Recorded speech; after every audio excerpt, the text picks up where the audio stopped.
the Guru Sikhs, the Guru of the Sikhs, Guru Har Krishna Sahib, if he can translate the Gita, which Krishna wrote, if he can translate some of the slokas from that, then I would accept that he could be Guru. When Guruji had this challenge, Guruji said, tell him that if I translate it, he would think I was taught it because I'm in the family of learned people. Tell him to bring any person he thinks is not has any knowledge or whatsoever, and then he can see the Guru's power. So the Pandit was totally amazed with that. He said, oh well, this is it now, I'm going to take advantage of this. He went around the village and he came up with this guy who was deaf and dumb. Not just illiterate, totally illiterate, but also deaf and dumb, called Shadju.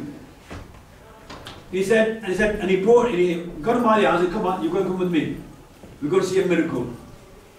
He brought to the Sangat and said, Guruji, could you ask this person to translate the slokas I'm going to mention, I'm going to recite. He can give the congregation the meanings. So Shadju sat there, and Guru Har Krishna took a stick and put it on Shadju's head. Just a stick, Shadju's head, and said to the Brahman, now you recite the slokas you want translating. And the Brahman recited some slokas of Gita, and the Shadju Chir, or the illiterate, dumb person, started speaking, and he did a beautiful translation of the slokas, even more deeper than the Brahman knew himself. And then the Shadju said, now it's my turn to ask you to translate a few slokas. And when Shadju mentioned them, the Brahman was stuck. It shows that the power of Guru can be bestowed on any person by Guru. The age and the appearance is irrelevant. Guru Amardas Ji, our third Guru, was in his 90s when he went to heaven, Sachkhand. Guru Har Krishna Sahib was only 8 years old when he went. So age is irrelevant. The greatness is in the jod, not the body. And if you, in your life, go through a stressful time, a painful time, remember, Sri Har Krishna Tiyaiye, just dictate, sab dukh jaye. Just repeat that.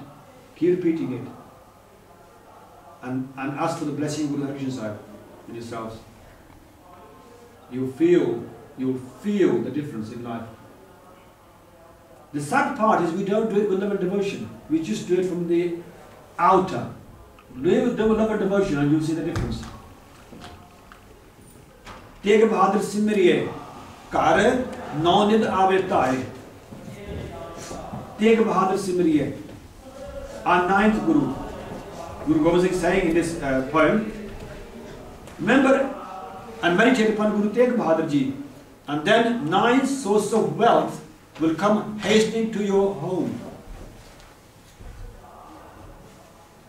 If you remember Guru Teg Bahadur and his greatness and his gifts that he gave us, and you recite his Bani, then you will have all the treasures you could ever wish for in life.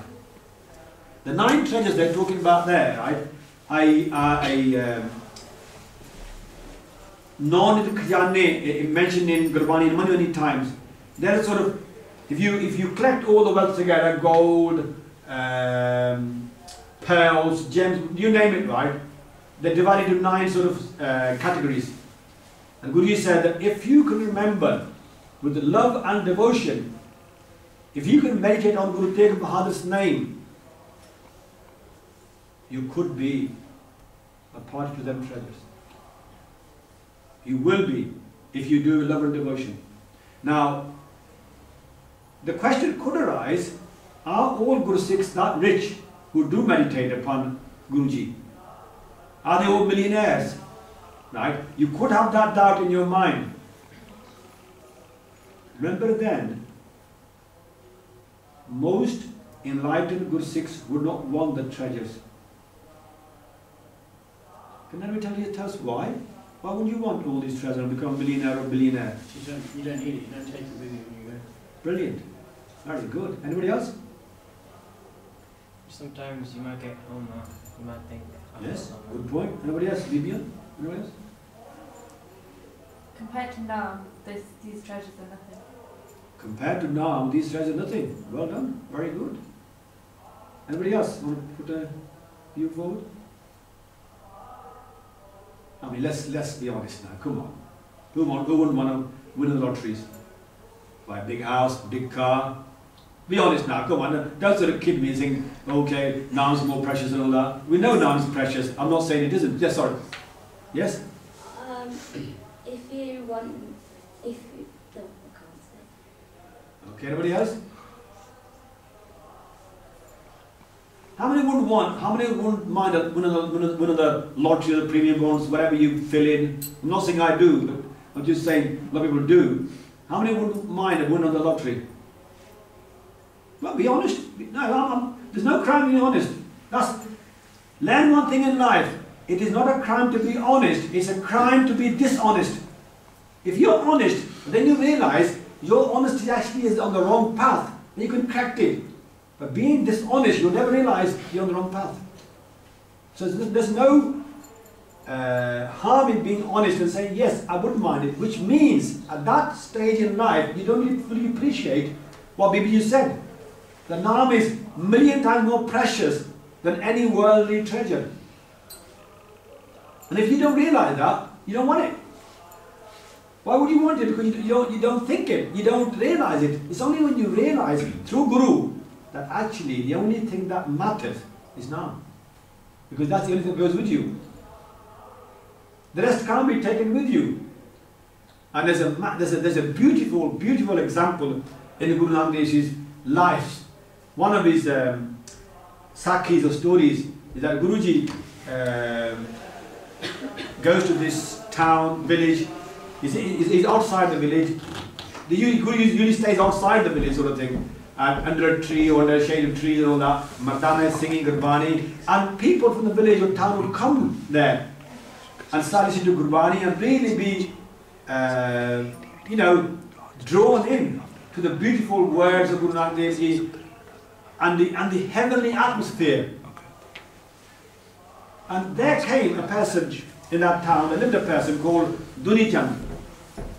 He was having a feast in memory of his father, Asrad he was doing in memory of his father who passed away.